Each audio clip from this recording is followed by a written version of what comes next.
Hi అండి. Welcome back my channel తను మారుతి. ఇప్పుడైతే మనం బొర్రా గుహలైతే చూస్తాకి వెళ్తున్నాం. అలాగే అక్కడ దగ్గరలో ఉన్న కటిక వాటర్ ఫాల్స్ కూడా చూసేద్దాం రండి.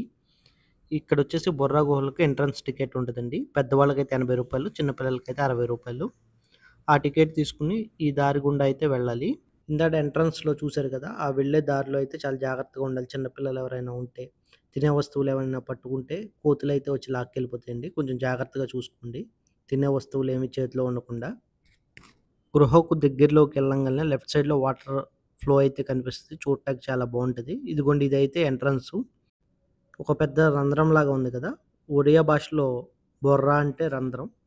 సో, దానికి అందుకని చెప్పి బొర్రా గుహలని పేరొచ్చింది. ఈ బొర్రా గుహలైతే మన ఆంధ్రప్రదేశ్‌లోనే ఉన్నాయి. విశాఖపట్నానికి ఒక 90 కిలోమీటర్ల దూరంలో, అరకుకు దగ్గరలో ఈ బొర్రా గుహలైతే ఉంటాయి. అలాగే ఇక్కడ ఒక 6 కిలోమీటర్ల దూరంలో కటిక వాటర్ ఫాల్స్ అని కూడా ఉంటది. అది కూడా చాలా బావుంటది చూడటానికి. మీకు ఇది అయిపోయిన తర్వాత అది కూడా చూపిస్తాను. ఈ కొండల్లో సున్నపురాయి నిక్షేపాలు ఎక్కువగా ఉండటం మూలంగా ఇక్కడ ప్రవహించిన నీరుతో రసాయనిక చర్య జరిగి ఈ గుహలైతే ఏర్పడినాయి. అలాగే ఈ కొండల్లో వర్షం పడినప్పుడు నీరు పైనుంచి కిందకి దారలుగా కారుతూ ఆ సున్నపురాయి రసాయనిక చర్య మూలంగా అవి శిలాజాల్లాగా మారతాయి. రకరకాల ఆకృతుల్లో తయారవుతాయి.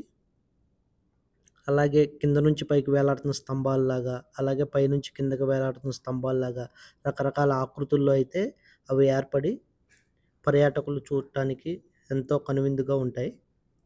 వీటిని చూడటానికి చాలా దూర ప్రాంతాల నుంచి చాలామందైతే వస్తా ఉంటారు. ఈ గృహలని బ్రిటిష్ భూవిజ్ఞాని అయిన విలియం కింగ్స్ తొలిసారిగా 1807 సంవత్సరంలో గుర్తించారని చెప్తారు. కానీ ఇక్కడున్న వారైతే ఇంకా అంతకు ముందు నుంచి అయితేనే ఉన్నాయా అని చెప్పి చెప్తారు. ఆ మాటకు బలం చేకూరుస్తూ ఆంధ్ర విశ్వవిద్యాలయం చెందిన ఆంథ్రోపాలజిస్టులు ఇక్కడ త్రవ్వకాలైతే జరిపారు. సుమారుగా 30-50 వేల సంవత్సరాల కాలం నాటి మధ్య పురాశిలా యుగానికి చెందిన మానవులు ఇక్కడ నివసించినట్లు, వారు వాడిన పనిముట్లు ఇక్కడ వారికైతే దొరకటం జరిగింది. దాని ఆధారంగా కూడా ఇక్కడ అంతకంటే ముందే జీవించినట్లు చెప్తారు. ఇంకా ఈ గృహలు దాదాపు సముద్ర మట్టానికంటే 705 మీటర్లు ఎత్తులో ఉంటుంది. అలాగే మనం వెళ్ళి లోపలికి దిగినాక దాదాపు మనం టికెట్ తీసుకున్న ప్రాంతం నుంచి ఒక 160 మీటర్ల లోతులో అయితే ఉంటుంది. దాదాపు ఈ గృహ మొత్తం తిరిగి చూడటానికి ఒక గంట సేపయితే పడుతుంది. కొన్ని చోట్లయితే ఒక చిన్న 2 కొండల మధ్యలోంచి చిన్న దారైతే ఉంటుంది. అటువైపు నుంచి కూడా మనం లోపలికెళ్ళి చివరి వరకు వెళ్లి చూడొచ్చు. అయితే ఇక్కడ ఆక్సిజన్ అందపోవటం అలా అయితే ఏముండదు. ఎందుకంటే పైనుంచి ఎక్కువ హోల్స్ ఉండి మనకి వెంటిలేషన్ కూడా ఇబ్బంది లేకుండా ఉంటది. కొంచెం ఎవరైనా ఎళ్లి చూడొచ్చు. ఇబ్బందయితే ఉండదు అంతగా. ఇంకా పైకైతే ఎక్కుతున్నారు కదా! అదే ఎండింగ్ పాయింట్ అండి పైన. అక్కడైతే లోపల ఒక శివాలయం ఉంటుంది. మామూలు సందర్శకులకైతే ఉదయం 10 గంటలకు ఓపెన్ అవుతుందండి. అదే ఇక్కడున్న ఆదివాసీలకైతే పొద్దున్న 5 గంటల నుంచి అయితే ప్రారంభమవుతుంది. ఇప్పుడు మీరైతే చూసారు కదా! లోపల కొండపైన ఎండింగ్‌లో దేవాలయం. అక్కడ వాళ్ళొచ్చి తొలి దీపారాధన చేసిన తర్వాతే ఇంకా యాత్రికులను చూడటానికైతే అలౌ చేస్తారండి. ఇంకిప్పుడైతే మీకు ఒరిజినల్ సౌండ్స్ ఎలా ఉంటాయో వినిపిస్తాను. జనాలక్కడ ఆ ప్రాంతం చూసి ఎలా రియాక్ట్ అవుతారో.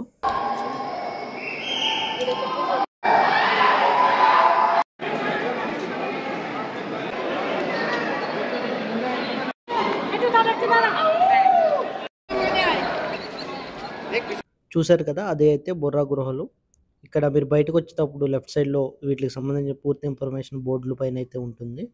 అలాగే ఎంట్రన్స్‌లో ఇలాంటి షాపులు కూడా ఉంటాయి. ఆదివాసీలు తయారు చేసిన రకరకాల మొత్తం మనం చూడటం అయిపోయిన తర్వాత బయటకొచ్చిన తర్వాత ఇలా రైట్ సైడ్‌లో బొంగు చికెన్, అలాగే చీకులు కూడా ఉంటాయి. అయ్యయితే చాలా బాగుంటాయి. ట్రై చేయొచ్చు ఒకసారి.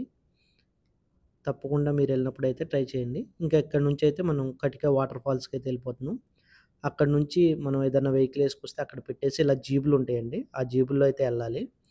ఒక 5 కిలోమీటర్స్ అయితే ఈ జీప్ రైడ్ ఉంటది. ఇంకా అక్కడి నుంచయితే జీప్ పార్కింగ్ ఉంటది. అక్కడ పెట్టేసి ఒక చిన్న ట్రెక్కింగ్ అయితే ఉంటది. దాదాపు ఒక 2 కిలోమీటర్ల దాకా నడుచుకుంటా వెళ్ళాల్సొస్తది.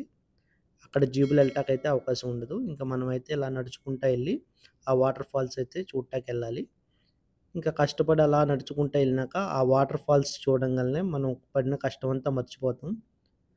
చాలా అంటే చాలా బాగుంటుంది. మనం ఎక్కగలిగితే ఆ చివరి వరకు ఎళ్లి ఆ వాటర్ ఫాల్స్ దగ్గర నుంచున్నప్పుడు నీటి తుపర్లయితే మన మీద పడుతుంటే చాలా ఆనందంగా ఉంటది.